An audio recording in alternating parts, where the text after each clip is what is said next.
나는 박순자입니다.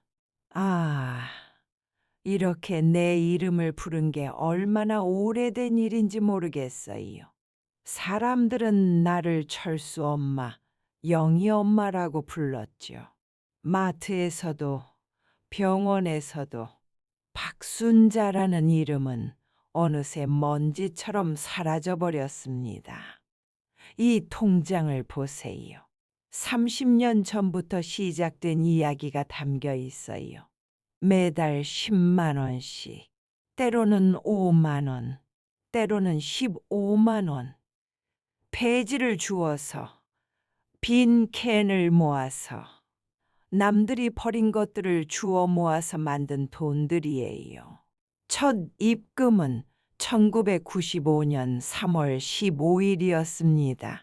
아직도 기억해요. 그날 철수가 엄마, 나 친구들이랑 여행 가는데 돈 좀 줘라고 했죠.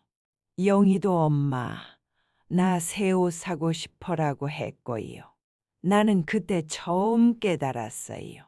아, 나도 내가 원하는 뭔가가 있어야겠다고. 그 이후로 나는 두 개의 얼굴을 가지고 살았습니다. 하나는 아이들 앞에서 돈이 없다, 절약해야 한다고 말하는 엄마의 얼굴. 또 하나는 혼자 있을 때 이 작은 통장을 들여다보며 미소 짓는 박순자의 얼굴. 아이들은 몰랐어요. 내가 새벽 5시에 일어나서 폐지를 주우러 나가는 것도, 저녁에 혼자 앉아서 동전들을 세는 것도, 그리고 이 모든 것이 하나의 꿈을 위한 것이라는 것도. 어렸을 때부터 나는 빨간 차를 좋아했어요. 왜 빨간색이었을까요?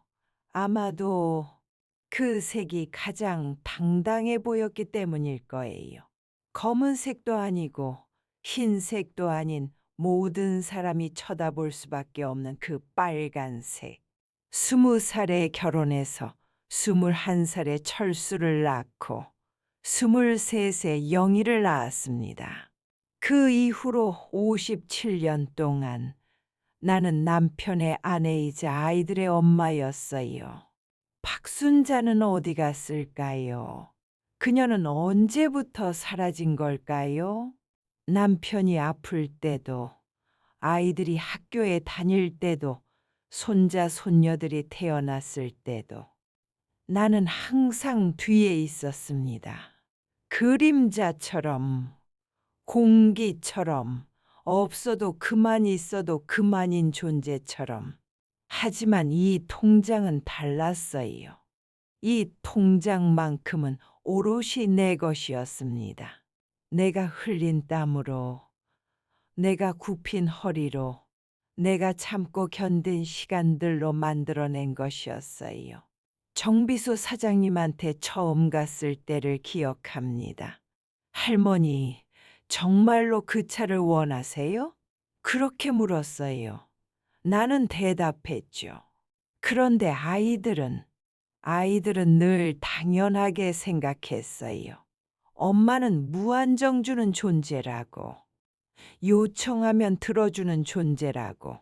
엄마, 차 바꾸려고 하는데 돈 좀 보태줘. 엄마, 애들 학원비가 부족해. 혹시 엄마가 모아둔 돈 없어? 모아둔 돈 없냐고요? 있죠.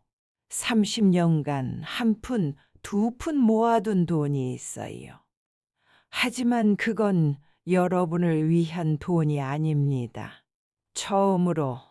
생전 처음으로 박순자를 위한 돈이에요. 그들이 내 지갑에서 돈을 꺼내갈 때마다 나는 속으로 세어보곤 했어요. 저 돈이면 내 꿈에 며칠 더 가까워질 수 있을 텐데. 저 돈이면 내 빨간 차에 한 걸음 더 다가갈 수 있을 텐데. 하지만 나는 줬어요. 57년 동안 계속 줬어요. 내 젊음도, 내 꿈도, 내 시간도, 내 돈까지도. 그런데 그들은 한 번도 단 한 번도 물어본 적이 없어요. 엄마는 뭘 원하세요? 엄마 꿈은 뭐예요? 엄마는 행복하세요? 드디어 그날이 왔습니다. 2025년 8월 15일. 광복절이었어요. 얼마나 상징적인가요? 나의 광복절. 정비소에서 열쇠를 받을 때 내 손이 떨렸어요. 30년 만에 드디어 내가 원했던 것을 내 손에 쥐게 된 거예요. 빨간색 스포츠카, 매끈한 곡선, 우아한 자태, 그리고 무엇보다도 당당함. 그것은 내가 꿈꾸던 박순자의 모습이었어요. 시동을 걸었을 때 나는 울었어요. 눈물이 주르륵 흘렀어요. 기쁨의 눈물이었을까요? 해방의 눈물이었을까요? 아니면 57년간 참았던 모든 것들이 터져 나오는 눈물이었을까요? 아파트 주차장에서 아이들을 만났을 때 그들의 표정을 잊을 수가 없어요. 충격, 당황, 그리고 분노까지도. 엄마, 저게 뭐예요? 엄마가 무슨 돈이 있다고 저런 차를. 그때 나는 깨달았어요. 아, 이 아이들에게 나는 영원히 가난한 엄마, 희생하는 엄마, 자신만을 위해서는 절대 돈을 쓰지 않는 엄마로 남아 있어야 하는구나. 하지만 나는 더 이상 그 엄마가 아니었어요. 나는 박순자였습니다. 77세의 박순자. 30년 동안 꿈을 키워온 박순자. 이제 자신의 꿈을 실현한 박순자. 선글라스를 끼고 그들에게 말했어요. 내 차다, 이것들아. 그 한마디에 57년의 모든 것이 담겨 있었어요. 참았던 것들, 포기했던 것들, 미뤘던 것들이 모두 해안도로를 달릴 때의 그 기분을 어떻게 설명해야 할까요? 바람이 내 머리카락을 날렸어요. 아니, 내 영혼을 날렸어요. 77년 만에 처음으로 나는 자유로웠습니다. 창문을 열고 라디오를 크게 틀고 가속 페달을 밟았어요. 속도계가 올라갈수록 내 마음도 가벼워졌어요. 뒤에 두고 온 모든 것들이, 의무들이, 희생들이, 체념들이 점점 멀어져 갔어요. 그 순간 나는 생각했어요. 아, 이게 사는 거구나. 이게 내가 원했던 삶이구나. 집에 돌아왔을 때 아이들이 기다리고 있었어요. 처음으로 그들이 나를 기다리고 있었어요. 사과를 위해서. 엄마, 저희가 잘못했어요. 엄마, 정말 죄송해요. 나는 그들을 용서할 수 있을까요? 57년간의 당연함을, 57년간의 무관심을 용서할 수 있을까요? 아니, 더 정확히 말하면 나는 나 자신을 용서할 수 있을까요? 57년 동안 박순자를 숨겨둔 나 자신을. 하지만 이제는 달라요. 이제 나는 박순자로 살아갈 거예요. 77세의 박순자. 빨간 스포츠카를 모는 박순자. 30년 동안의 꿈을 이룬 박순자로. 어떤 사람들은 말할지도 몰라요. 77세에 무슨 스포츠카야. 할머니가 철없이.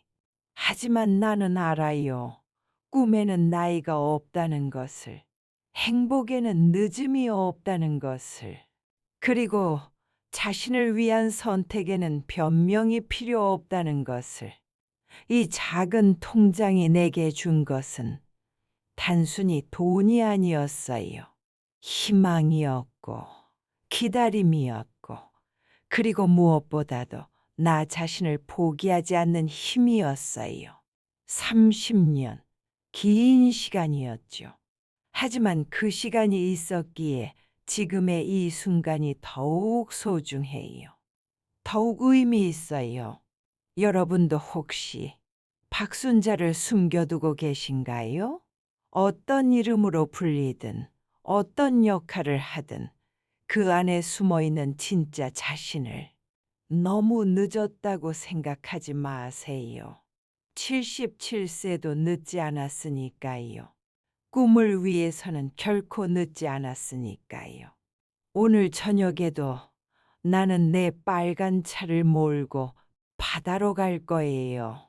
창문을 열고 바람을 맞으며 박순자로서의 하루를 마무리할 거예요. 77세 박순자의 통쾌한 복수는 사실 복수가 아니었어요. 그것은 해방이었고 찾아온 자유였고 그리고 새로운 시작이었습니다. 나는 박순자입니다. 그리고 이제야 진짜 박순자로 살아갑니다.